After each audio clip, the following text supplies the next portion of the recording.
to harassment. I'm Jeff Glore, and this is CBS News. The following is a paid program and does not necessarily reflect the opinions of the staff or management of Visionary-related entertainment.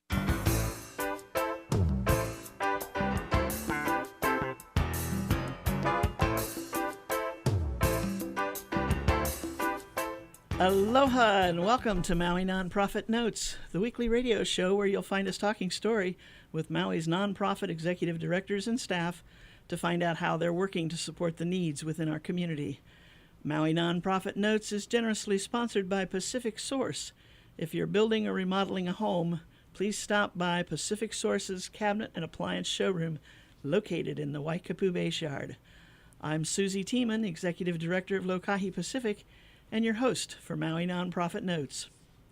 During this hour, we're going to be sharing some of the experiences of our nonprofit agencies and just how they're changing lives, changing communities, and creating miracles of hope for those with needs.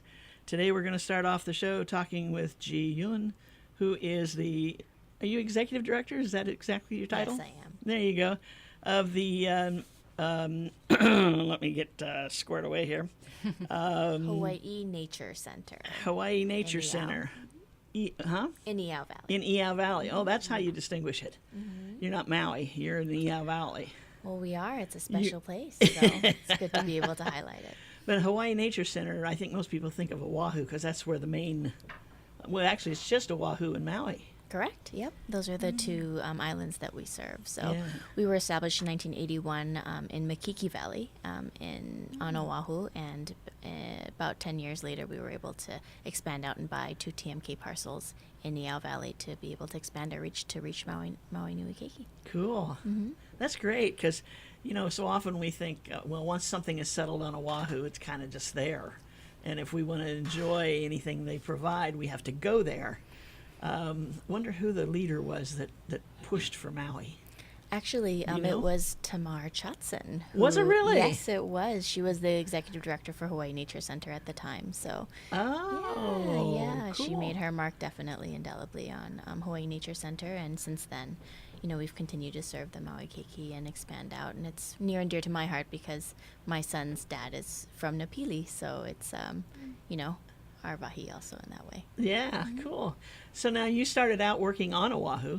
Yes. Are you from Oahu? So I originally was born and raised in Michigan, but I've lived on Oahu. Wait. I know. I tricked you, didn't I? Yeah, you did. So yes, I'm Korean, but I was born and raised in Michigan, and about 10 years ago I moved to Oahu while I was getting my master's in social work and international and community development, and I worked at Kalihi Palama Health Center and Waikiki Health, and just kind of fell in love with the islands and the aloha spirit, because I was being from Michigan, very similar, where the families are really tight knit and connected. Right. So the only difference is the weather. Absolutely, which was a huge draw for me, frankly. All my health problems went away when I moved to Hawaii. Did they really? They really did. That's I was on great. chemo and all sorts of other things. Oh my gosh. GI issues and wow. stuff, just from the cold and the stress of being in the cold all the time. Yeah. Interesting. And of course right now they're going through another cold snap and snow and all that good stuff. It's a good time to call your relatives and say hi. Actually, my son and I are headed out to visit my parents because he's never seen snow yet, right? Oh. So February we have a fun little trip planned. So I'm getting prepared to freeze again. How old is he? He's 7.5. Oh, that's perfect. And a half. He needs to make sure that half, that half is important. That is. He will learn so much. He will. He'll want to come back. I'm sure. and then next winter he'll want to go back because you're going to introduce him to skiing, right? Ice skating, I told sledding. him. I told him it's a great place to go and visit and then come back. There you go. Yeah, it's a great place to visit. I always said it was a great place to be from. It is. It is. Because I came from the Indiana and North Dakota area, so kind of Midwest. all around in there. Yes. Yeah, but I soon realized that this isn't the time of year to go back and visit. No, it certainly is not. I'd much rather go back in April, May. Yeah, it's amazing how enticing and that a 7-year-old can be, because I think I have not in the 12 years I've been gone back in the wintertime. This will be the first. Oh, I hope somebody's going to meet you at the airport with a coat. Right, exactly. That is. I made sure of that already. So that was always my thing. Okay, now don't forget my coat. I left, no need for it here, so I left it there, right? And whenever I come home in the winter, have the coat in the car and then bring it into the airport. Don't leave it in the car, Definitely. right? Yeah, because it hits you immediately. Absolutely. Anyway, we're off the subject. But getting back to, so he's 7.5. That's gonna be really cool for him. It's great, and I've been really, really lucky in the last 4 years to really get to immerse him. Part of the transition that I made to work for Hawaii Nature Center from the nonprofit sector was because it was really a wonderful opportunity to be a part of the population that I'm serving.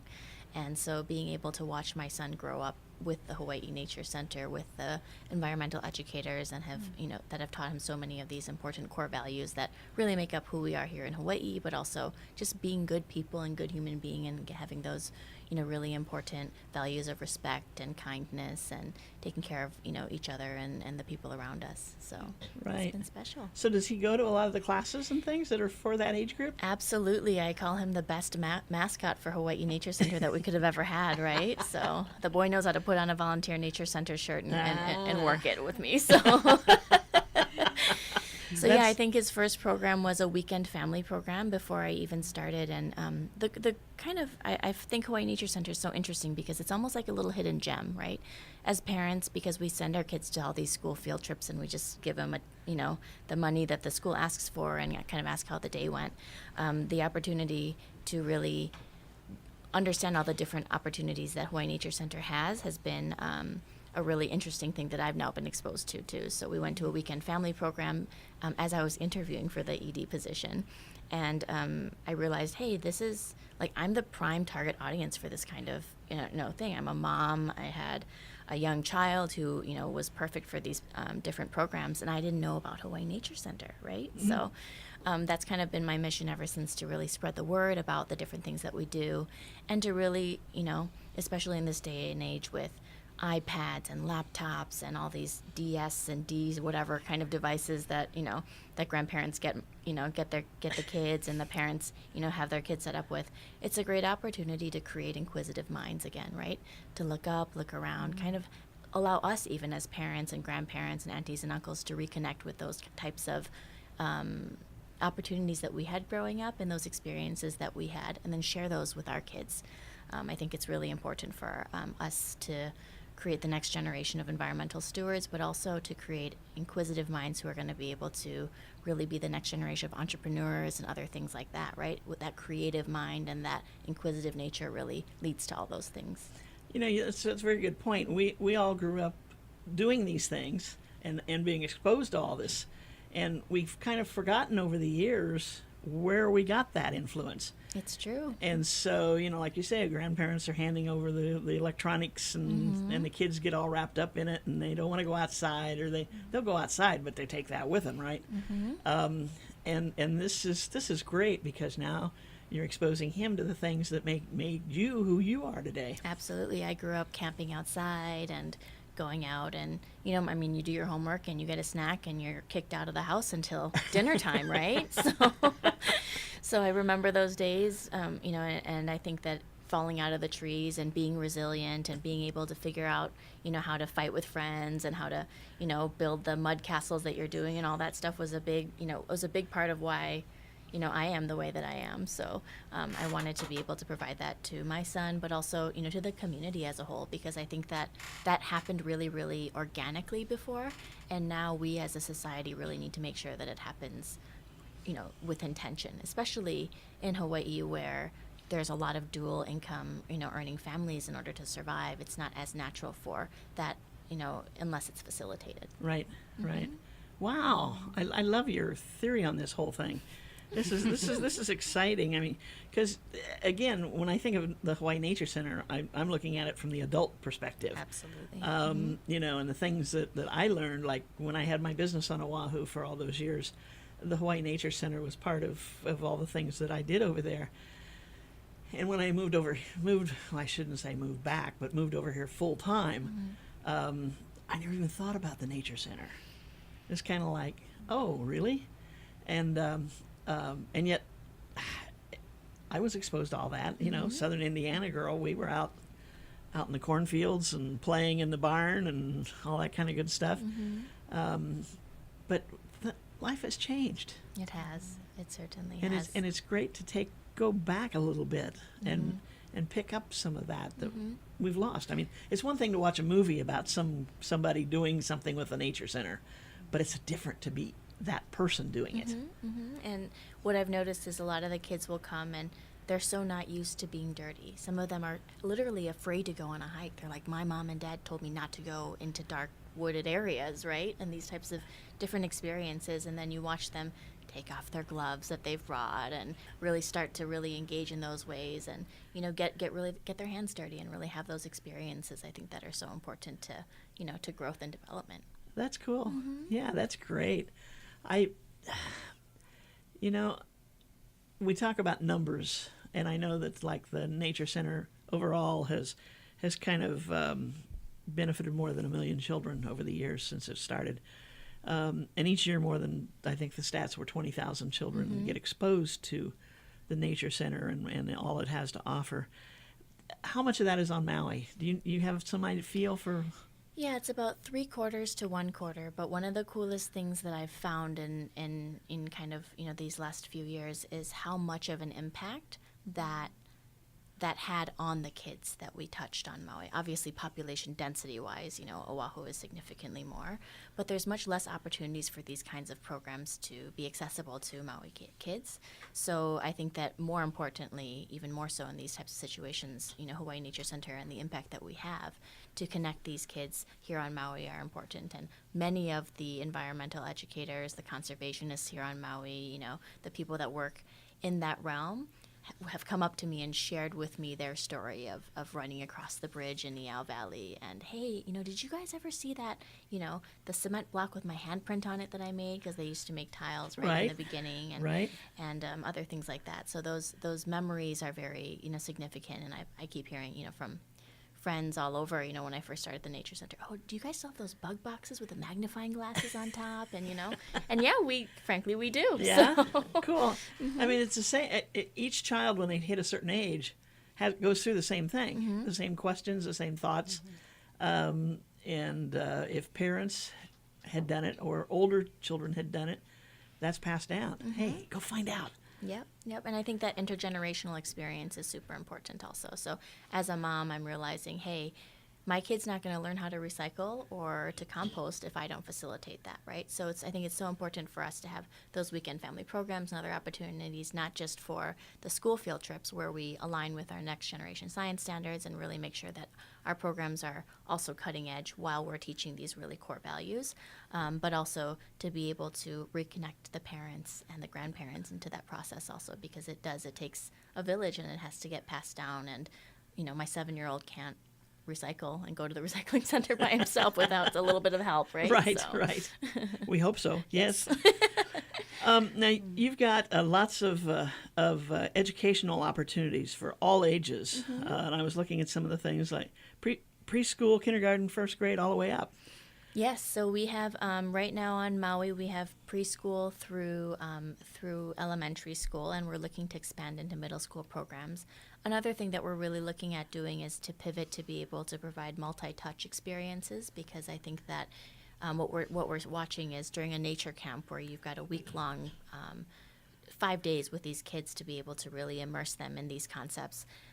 Even my child, you know, he came home and he said, "Did you know that there's more microplastics than plankton in the ocean, Mom?" And I'm going, "No, I didn't, actually." You know, so those experiences, when you're immersed in there for a week, to be able to share these experiences and to share these concepts and these values are really so much more meaningful than just a one-time touch. So providing multiple touches for the kids to make sure that we get the most, I call it mission for the buck, right? To make sure that we're really able to impact the children in a meaningful way that's going to allow them to then transition to become the next, you know, stewards of these islands that make Hawaii what we are today. Yeah. The week-long workshop or camp, when is that held?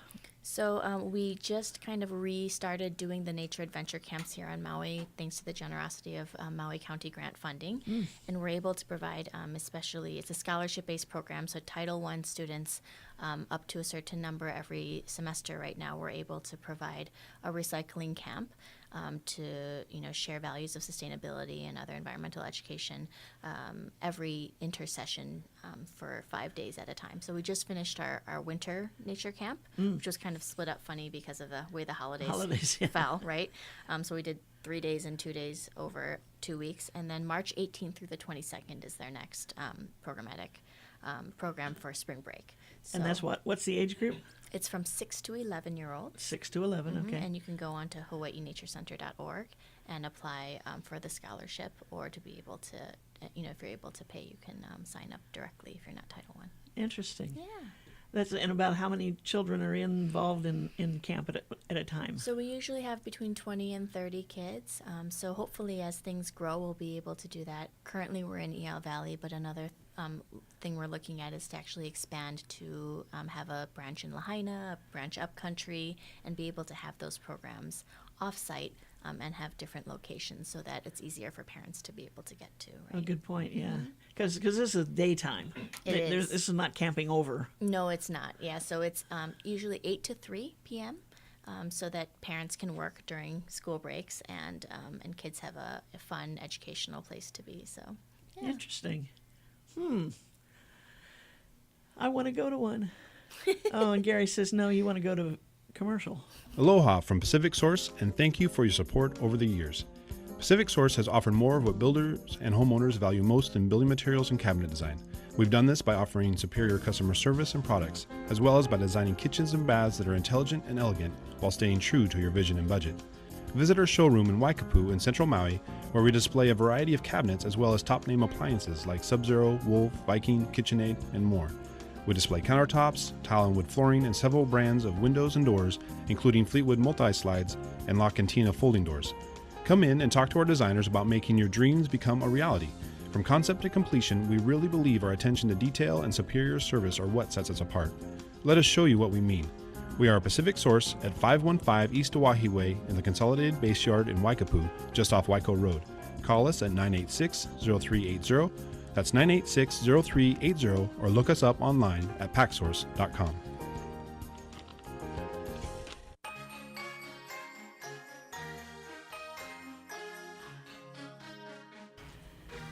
And we are back. This is Maui Nonprofit Notes, the weekly radio show where you'll find us talking story with our agency executive directors here at the Maui Nonprofit Notes radio show. We started out the show today talking with Ji Yuen, who is the executive director for the Hawaii Nature Center at Iao. I love that. It's just, there's something about Iao. I don't know what it is, but it just kind of, whenever I get a spare moment and I don't have to hurry from the office to home, instead of making that right-hand turn to go down into town and head home, I go left and go up the hill and go and check it out a little bit. I don't know, there's an attraction. Absolutely. Do other people feel that, or am I weird? No. I mean, you're weird, but I... Oh, thanks. But I think other people feel that way, too. No. You heard it first here. The historic and cultural significance of that valley, I think, is really clear. And, we've had so many, with climate change and other things, the flooding that's happened there has really impacted, our capacity to continue to serve, on site and everything else. But it's also, a place of such healing and resilience, I think, that we all kind of need in this day and age, and kind of getting out of the hustle and bustle of things. When you go next time, though, feel free to stop by my place and pick up my son, because he's constantly trying to go fishing in Kapaniva. You can take his net with him, and he'll spend all day with you there. I see. Okay.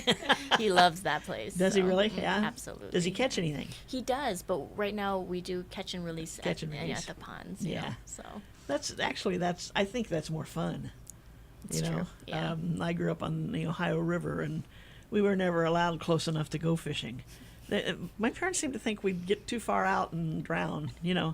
Not that anybody ever did, but we were kind of told, don't go in the water. You can go close to it. And it's like the river is not running that hard. It's not one of those kind of rivers. Mm-hmm. But so I never learned how to do that. And every once in a while, my uncle would take me with him, and then I'd catch something. I didn't know what to do with it. So he had to take it off the hook, and anyway, so that wasn't really one of my favorite things to do. But I can see the value in it. Let's put it that way. No, And especially here, where people are catching their dinner, right? Mm-hmm. Yeah. So you were talking during the break a little bit about the programs for the younger children. Now you have some days of the week which are set aside for different programs for them. Yeah, so right now what we're looking at is a few programs coming up on the weekends so that parents could be able to join. So we have 2 tea time programs, which is going to be 9 to 11 on February 9th and April 13th. And that will be it's a fee for service. It's $20 per person and $10 for members. And you could email Maui Bookings at Hawaii Nature Center to apply to sign up for those. And it's actually an opportunity to weave a tea leaf lei using different styles and techniques. So that'll be a fun program for kids.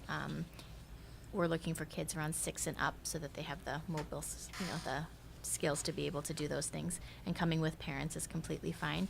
And then on March 9th, we've got another program that's designed for kindergarten to 2nd graders called Secret of Flowers, and it's talking about pollinators and learning to become a budding botanist and other things like that. So it's a great educational opportunity, and that's kind of for me as a parent, right? You're looking for something that's fun and exciting, that the kids are going to have fun, get them away from kind of the electronic devices for a minute, engage with them directly, and then have them learn something. So it's kind of all the good things wrapped up into one. Yeah, it is. Where's your base actually in the park for all these activities, or where do you start from? So we're a private nonprofit, and we're located just above Kapanivai Park, where the parking access is, and then below the Iao State Park Needle. So we're on 2 TMKs there that we own. I used to be the Iao Valley Iao Valley Lodge, that was transitioned to Hawaii Nature Center. We are currently, still recovering from the floods that have happened.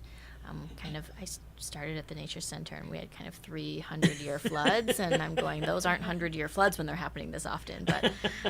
But climate change is real, and I think all the more important for us to really understand, how we all can make a direct impact on that.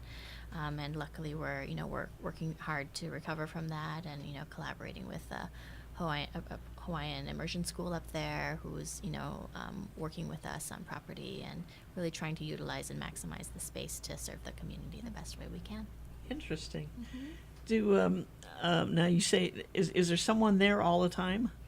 Normally it's just during programs, and so Okay. we do the school field trips. We do after weekend family programs. We do birthday parties up there also, which is fun. And then after that, though, it's usually it's like by appointment only. Right. So the best thing to do is to call or go online. Yep, to call, go online, sign up for If the they want to programs. call, they call. 244-6500. And online to. HawaiiNatureCenter.org. That's easy enough, isn't it? It is. No surprises on that one. Birthday parties. Tell me about a typical birthday party. It was great. Like, I really, really like them with my son. So it's cheaper than a bouncy castle. It's anywhere between $250, $350, and you get the opportunity to have an environmental educator come. You can bring up to 15, 20 kids, and their parents can come. You bring your food and your cake and other things and set things up, and then the educator actually takes your child and their friends out on an adventure, and the child gets to actually pick one of a few different adventures. So there can be terrarium building, where the kids can build a terrarium and take it home as a favor.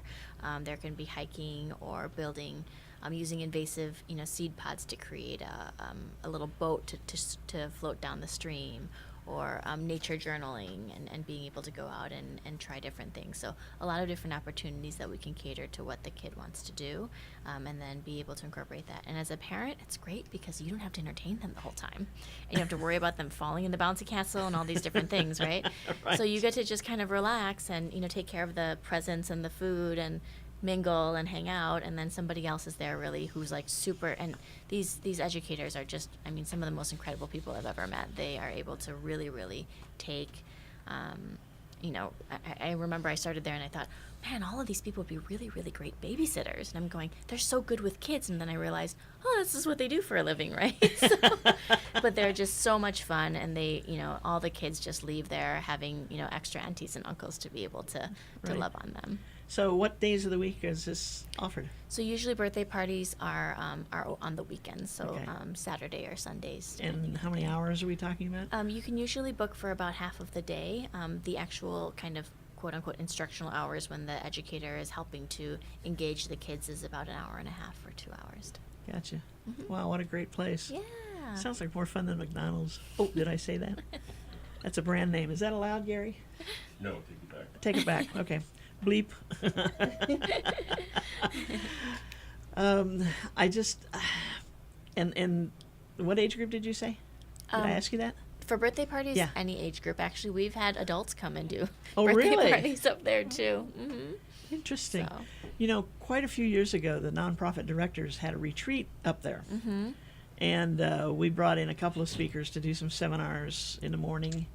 And then we had the afternoon to kind of, there was a place where we could buy lunch up there. There used to be a little cafe. Yeah, right? yeah, it's not there anymore. No, unfortunately. So when the museum closed down, this was before I became director, it had to close down because of funding issues and things like that. After that, we didn't re-establish that part of it. And that's kind of what we're looking at right now. Part of my transition over to Maui has been to really take a look and do a feasibility study to get a sense of what the community needs are and how we can fill them better, and how we can pivot as an agency and utilize that property to support the community more. So I'm thinking, could we turn our birthday party into a nonprofit director's outing? yes, actually, I think we already started talking about that. Oh, so. really? Oh. Bev is on it. So. Oh, is she? Yeah, She is. good. Yeah, our president's sharp. Yes. And it was really great. I mean, because you were out there, and if we could incorporate like the hike or the walk, or I think we made something, but I can't remember now what it was. You know what? I think even before that, on that day, we went to somebody's taro farm, and we did some planting, cleaning, whatever it was we were doing in the taro. And then we came back after a couple hours, and then that's when we started with the seminars and stuff. That's great. But it was a great day because it's totally different from what we normally do. Right? Yeah. And it was a group building exercise, individual building as well.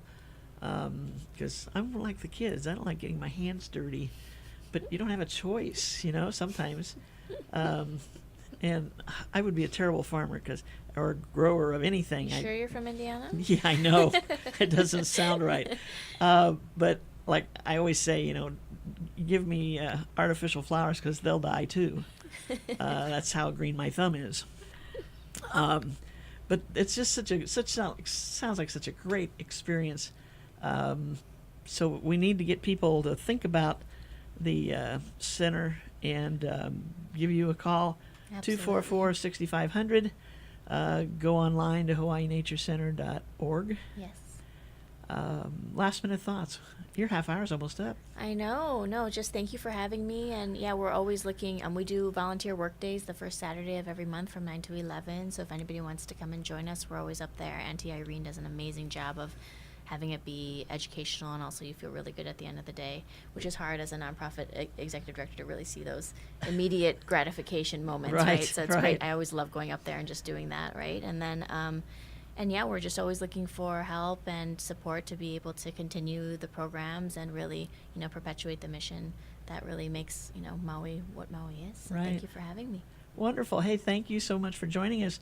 Have a great trip to Michigan. Will do. And I know your son's he's gonna not want to come home initially.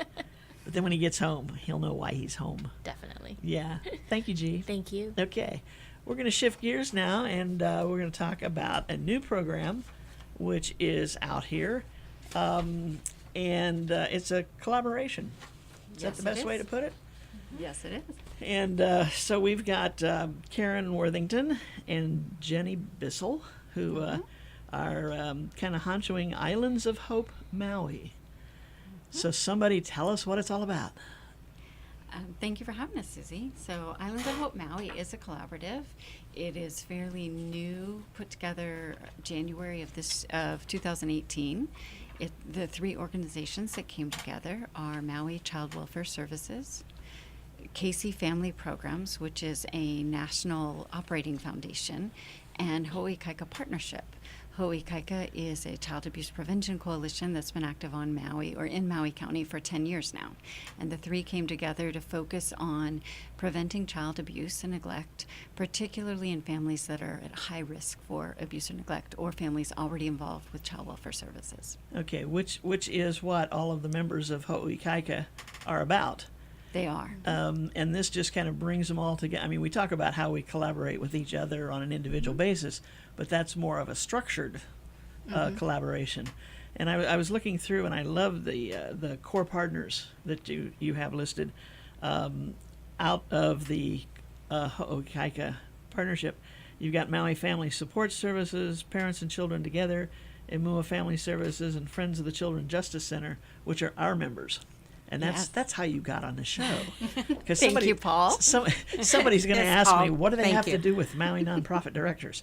And yes, Paul Tonneson of the Friends of the Children's Justice Center made the introduction for you. So we're glad to have you here. And tell me a little bit of how this works beyond what the agencies do themselves. Okay, thanks so much. And I'm glad you mentioned Ho'oikaika Partnership is a robust coalition already of more than 60 organizations, government agencies, and individuals focused on child abuse prevention. One of the distinctions is Ho'oikaika's been around for a long time, and they focus on primary prevention, which is among all the population, how do you reduce any incidents of child abuse and neglect? And our main avenue for that is promoting use of something called the protective factors, which are things that exist to support families and communities and make them a healthy, strong community. Child Welfare Services came into the picture through Casey Family Programs and created Islands of Hope Maui to put a little more emphasis on the families. It's tertiary and secondary prevention. So families that have already been identified as either having incidents of violence in the family or at especially high risk. So we've got one group that's really focused on the entire population and education and prevention, and another that's a little bit more focused on service and programming for those families that we're already aware of have special needs. I see. Jenny, step up. She said it all. She just kind of dropped off there, didn't she? Yeah, it's like, what am I supposed to say? For those who can't see us, I'm looking at Jenny Bissell, who's with the Department of Health, and she is our Maui expert in and this I'm one of area the on co-founder prevention. of the Ho'oikaika Partnership. Right. Exactly. Yeah, Exactly. So, One of the things I guess that struck me first was the idea of the kiosk. Oh, is that, would people really stop at a kiosk and start asking questions, or is that too open? Well, I just came from there Okay. to here, and people do. So the Resource Center kiosk came prior to me joining as coordinator, and it came out of actually a research project that was done with Casey Family Programs and Child Welfare Services to say what are the needs of families who are known to child welfare services. And one of the big gaps in our community is Maui has a lot of resources, a lot of programming. Families don't always know about it. Right. And to learn about them, they need to go to a doctor's office or to the Department of Health or to some social service agency where all the brochures are or where someone can explain it. So in order to close that gap of families accessing services that they need, and not just services for crisis, but also how do I be a positive parent? What are the resources for children in terms of fun things? All kinds of things like that. So to close that gap, one solution that we're trying out, and I keep telling everyone this is an experiment, we'll see how it goes, and it's been tried in other communities, is to bring all that information to a place where families already are. And so Queen Ka'ahumanu Center is a partner with us, and they are allowing us to use the kiosk closest to the Children's Center, so in front of, near the bus depot. So near the Children's Center where families gather. We are not paying rent for that. That is their contribution. And we have put together, assembled information on probably 100 to 120 programs and services for families. Wow. Everything from SNAP to WIC to crisis services, to some of the community health centers, just a whole wide variety of supports, a lot on job training, education, some scholarship programs for young people. So all of that is put together. And And we also have a lot of information on healthy living that came from the Department of Health, and then on childcare scholarships. So our goal is to have all of our partners through Hawaii Kaika staff the kiosk on a weekly basis. So our goal is by the end of March, about 20 hours a week, we would have volunteers there. We're starting with volunteers who are exceptionally experienced at outreach. So these are the folks who already go in the hospitals and talk to new moms, or go into homes where they've been asked to come in, or there's a concern or something that they know how to engage families. So those folks are really great. Then there's people like me who stand there and smile, and I do reach out and talk to people. So you have the whole range. Sometimes people come She up. does more than that than smile. I'm sure she does, yeah. Oh. So sometimes people will come up and they'll start looking, and then you just engage them. Hey, what brought you over? And many of our questions, I was there a lot in December. We opened December 3rd, are about housing, financial assistance, rental assistance, a lot of folks facing evictions, food assistance, and then, of course, child care or child care assistance. Right. So those are some of our key things. We do have, I want listeners to know, a monthly $50 gift card drawing. So we are doing things it's not just a smiling face or information. How else do you bring folks up? Right. There's books to give out to children. The dental kits that Department of Health provided were a big hit with the young children. And then, like I said, we have a monthly drawing to gather a little bit of information about who's coming up to us and why. Interesting. So that makes sense with like my concern about, if I walk up and stand there and talk to you, if a friend comes by and they're looking, what are they doing over there? What's up? That disappears because there's such a variety.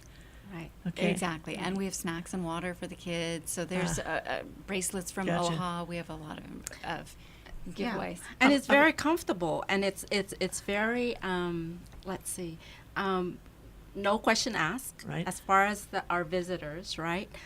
So if they have any needs or any questions about anything, we wanted to make sure that we also do a warm handoff. Right? So we don't want to just give the number and go, oh, here, call this. Right. We have technology. We have a cell phone that we can just pick up the phone and help navigate the visitors to a system that can be very complex for our families. Right. So we wanted to give that special attention to some of our families who may need that. So that was one of our emphasis there at the resource center, is that we wanted to be comfortable. We wanted to be a warm embrace, or a warm handoff. Right. Because these are families that may be going through rough time and just need that extra help. Right. Any little boost. Yeah. We have to take a short break. We'll be right back. Okay. Aloha from Pacific Source, and thank you for your support over the years. Pacific Source has offered more of what builders and homeowners value most in building materials and cabinet design. We've done this by offering superior customer service and products, as well as by designing kitchens and baths that are intelligent and elegant while staying true to your vision and budget. Visit our showroom in Waikapu in Central Maui, where we display a variety of cabinets as well as top-name appliances like Sub-Zero, Wolf, Viking, KitchenAid, and more. We display countertops, tile and wood flooring, and several brands of windows and doors, including Fleetwood multi-slides and La Cantina folding doors. Come in and talk to our designers about making your dreams become a reality. From concept to completion, we really believe our attention to detail and superior service are what sets us apart. Let us show you what we mean. We are a Pacific Source at 515 East Oahe Way in the Consolidated Base Yard in Waikapu, just off Waiko Road. Call us at 986-0380. That's 986-0380, or look us up online at packsource.com.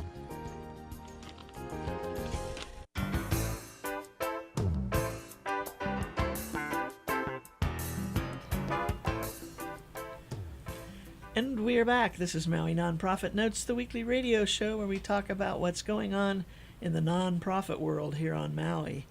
Right now we're talking with Karen Worthington and Jenny Bissell about the Islands of Hope Maui. Are there Islands of Hope around the country? There are. Casey Family Programs is the largest national operating foundation. So they don't give out grants, they provide technical assistance. They do provide funding, and they are providing funding for our Islands of Hope Maui. One of the things they do is look for solutions to children ending up in foster care. So their ultimate goal is to reduce the population of children in foster care by strengthening communities, strengthening families, and also strengthening child welfare services or systems around the country. And over the last several years, they have started facilitating the development of communities of hope around the country. Of course, we're on islands, so we chose Islands of Hope as well as the Communities of Hope. But yes, there's a loose national network of these organizations, and it's community-driven solutions provided, supported with technical assistance and some funding. And is it proving successful in places where it's been around a little while? It is. Florida has a center where they started a resource center like we have in a public library. And it started, as ours did, a little experiment with this and that. And it has grown, I don't know how many years. Jenny, do you know how many years it's been there? I want to say 8 years. Yeah, so they get embedded in the community. I mean, that's the philosophy, communities of hope, and kind of change the approach to problem solving and community involvement. So it becomes the place to go. It did there, yes. So like if someone's having some issues along the lines of, and this is an expanded line here you're talking about, and they may hear something on the radio show from one agency and they go, well, that's not quite what I need, but kind of, then the answer is to go to the kiosk at the Islands of Hope and take a look at the brochures and talk to whoever's there and find out about some of the other agencies that do similar things, because it's not exactly that, but similar. And with everybody working collaboratively, hopefully they'll find where they can go to get help. Absolutely. And we also have a website, islandsofhopemaui.org, and a cell phone number. We take messages, but we do return them every day, 808-419-0781. And again, it's islandsofhopemaui.org. And the goal is not necessarily that folks have to come to the kiosk, but that there's more of an awareness among our provider community of this network of resources. So coming to the kiosk is fabulous, and we welcome you there.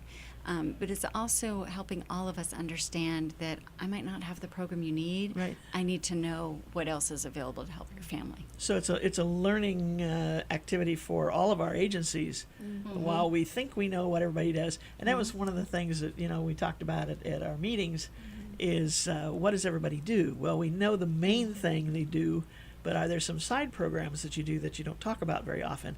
And sometimes those are the programs we need. And I think that's key to everything. And we don't have a lot of turnover in our employees.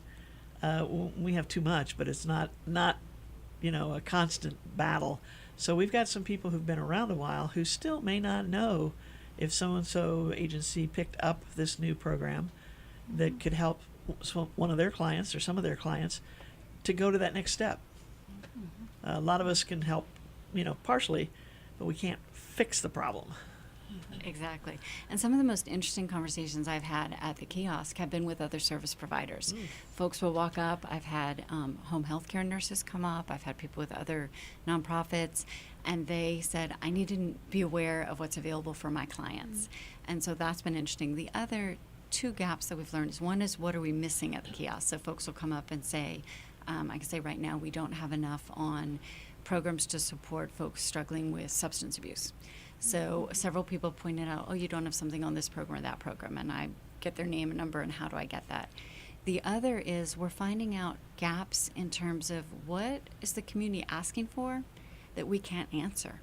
So if someone needs a particular type of service or program, it might not exist on Maui. And that's one of the goals of Islands of Hope Maui as well, is to identify those gaps. Why are families coming to the attention of social service agencies, and are they getting what they need? And we need to know what it is that we don't have that they do need, and how to create that as a community.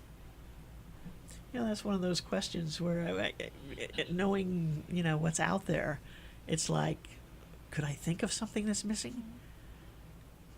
Any specifics? Anything you can think of off the top of your head that somebody's mentioned? Affordable housing. That's me. Hello. Yes, we need a lot more housing assistance. An example of something is folks with really complex needs. So Islands of Hope has 3 programs. One is the kiosk.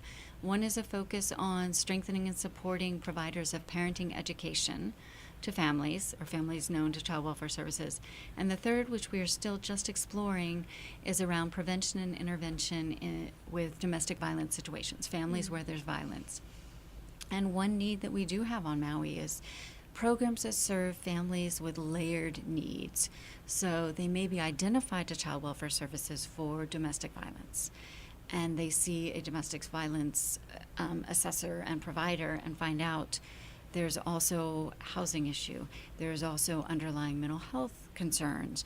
There's also addiction and substance abuse.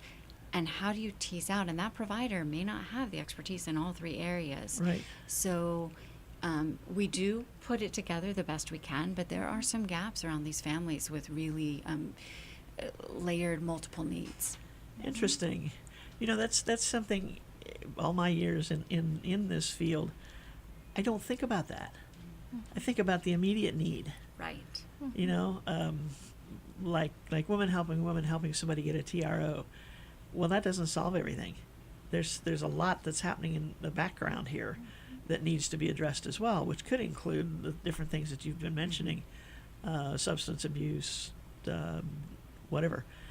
Addiction. Addiction, yeah. And we're not just talking about addiction in terms of substance abuse, but also food security, Oh, malnutrition or misnourish. gotcha. I mean, we're one of the highest in terms of obesity in the country. Right. You know, by the time they enter kindergarten, about 30% of our kindergartners are overweight.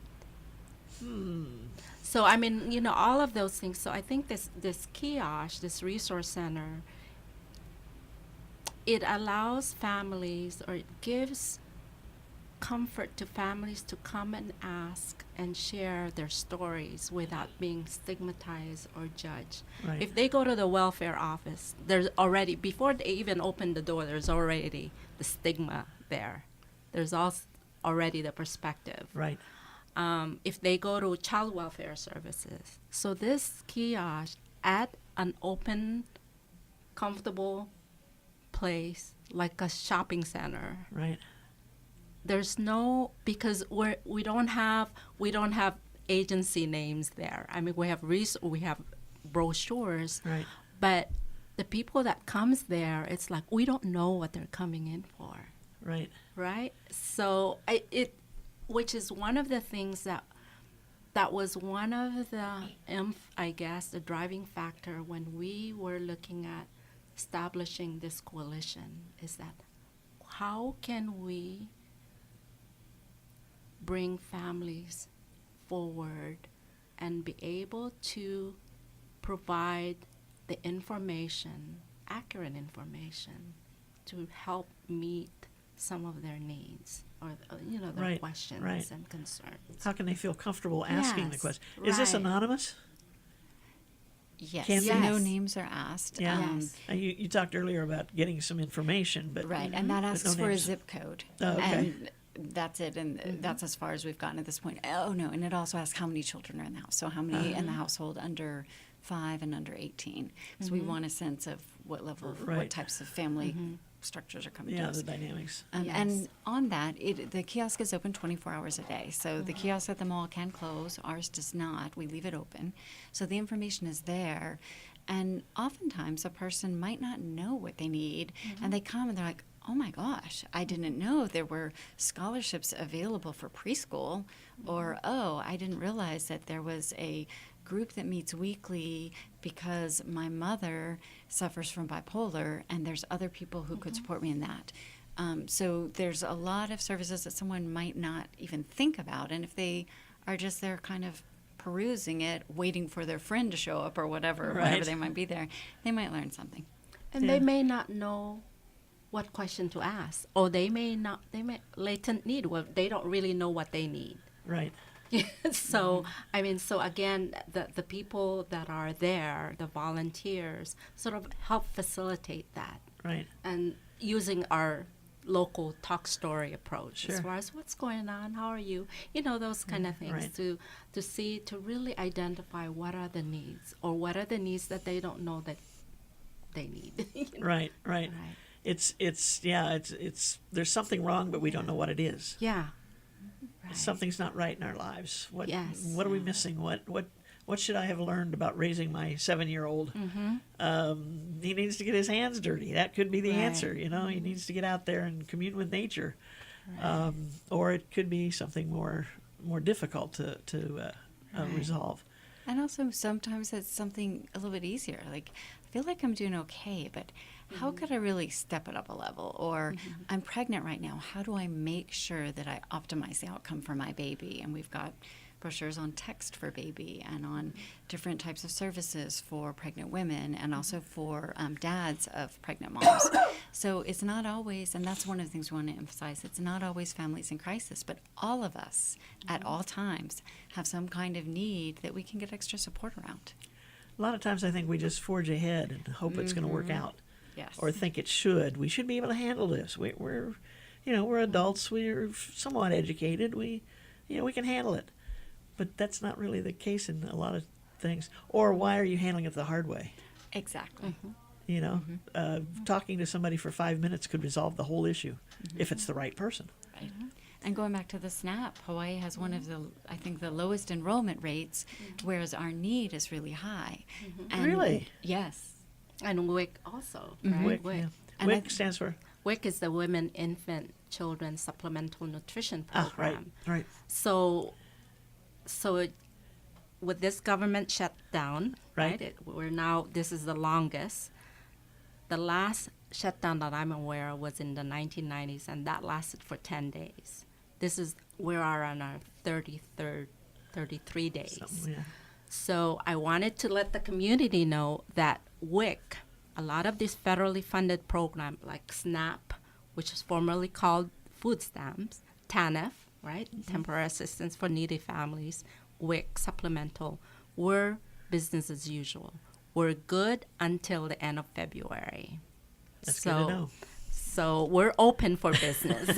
So come on in. Now, because there's a trickle effect, right, with this shutdown in terms of shipments. So our vendors, our WIC vendors, our supermarket and all of that, we have not heard anything, but there might be, in terms of in terms of storage, in terms of shelf, the products on the shelf, that kind of thing. But we have not heard anything. Gotcha.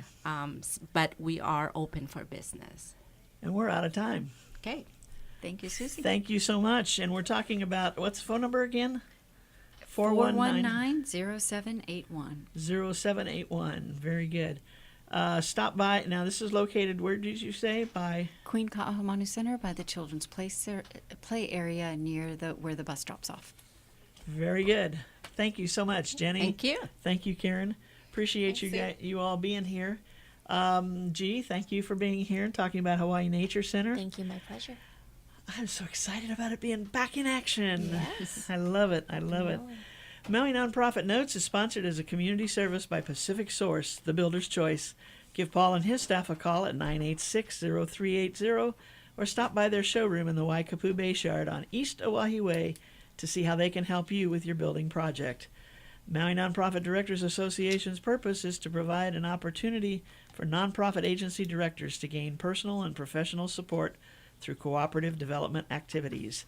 Maui Nonprofit Directors also provides an opportunity for networking to affect significant positive change in the community. Please visit our website at mauinonprofit.org for a list of member agencies. And if you see one there that you'd like to know more about, just click on that line and it'll take you to their website so you can find out more. We hope that you learned something today from the Hawaii Nature Center and from Islands of Hope, Maui, and got some insight as to what they're doing and how things have changed and what's going on. Please get in touch with them. Either check their websites or give them a call or stop by like the Islands of Hope at the kiosk in Queen Ka'ahumanu Mall. We want to thank everybody for tuning in. Don't forget to join us again next week, same time, same place, when we'll feature 2 other representatives of Maui Nonprofit Directors. Until then, I'm Susie Tiemann, Executive Director of Lokahi Pacific. Thanks for joining us. Have a great week, everyone. Aloha.